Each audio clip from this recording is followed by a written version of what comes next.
Les êtres humains ont des désirs sans limite. Ils mangent tout, ils détruisent tout, et à la fin ils se détruisent eux-mêmes et finissent en tas de chair froide dans un hôpital. Au fond, tu ignores quel genre de personne tu es réellement. C'est parce que tu as la chance de pouvoir vivre dans un monde apparemment en paix. Mais tu ne sais rien de la véritable nature humaine. Dis-moi, est-ce que tu as seulement déjà vu une file d'enfants qui attendent la mort? Et le sourire du bourreau qui se délecte en observant sa victime?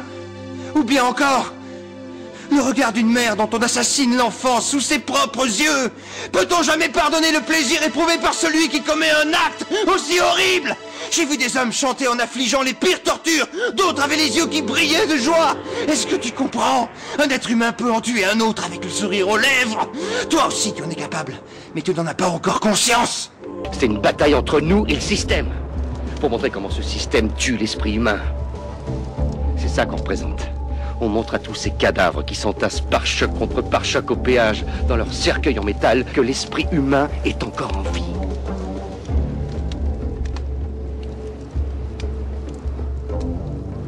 Vous me faites confiance? La conscience humaine est sans doute l'une des erreurs les plus tragiques de l'évolution.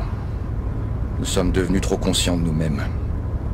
La nature a créé un aspect d'elle-même qui ne lui appartient plus. Nous sommes des créatures qui ne devraient pas exister, selon les lois naturelles.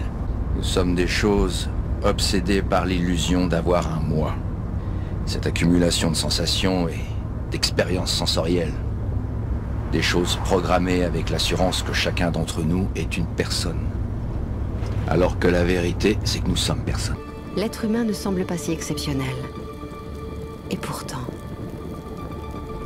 en suivant sa propre voie, l'humain a maîtrisé les éléments, repoussé ses prédateurs, combattu la faim et la maladie pour survivre, puis s'épanouir, et enfin conquérir. Il a inventé la philosophie, l'art, la science. Il a développé l'altruisme, changé d'échelle la portée et le volume de sa communication, de ses échanges et de sa réflexion. Il s'est imposé des valeurs, une morale, une éthique. Progressivement, il a aussi inventé la religion, le commerce, la politique, mais également la discrimination, la haine et la torture. Il a développé le consumérisme, la destruction des terres et des mers, l'exploitation des autres espèces en même temps que de la sienne. L'homme a réussi la prouesse de souiller les plus hauts sommets du monde et les plus profonds océans, l'intérieur des espèces et l'extérieur de sa planète. Chaque minute, il donne naissance à 250 bébés et produit 4000 tonnes de déchets. Tous les jours, il produit 240 000 voitures et annihile 400 espèces vivantes.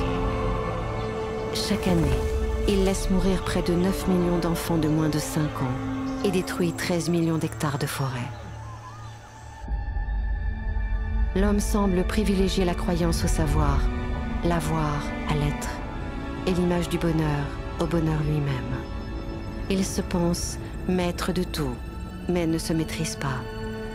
Il est la seule espèce à avoir développé la capacité de détruire son propre environnement sans avoir développé la sagesse de ne pas le faire.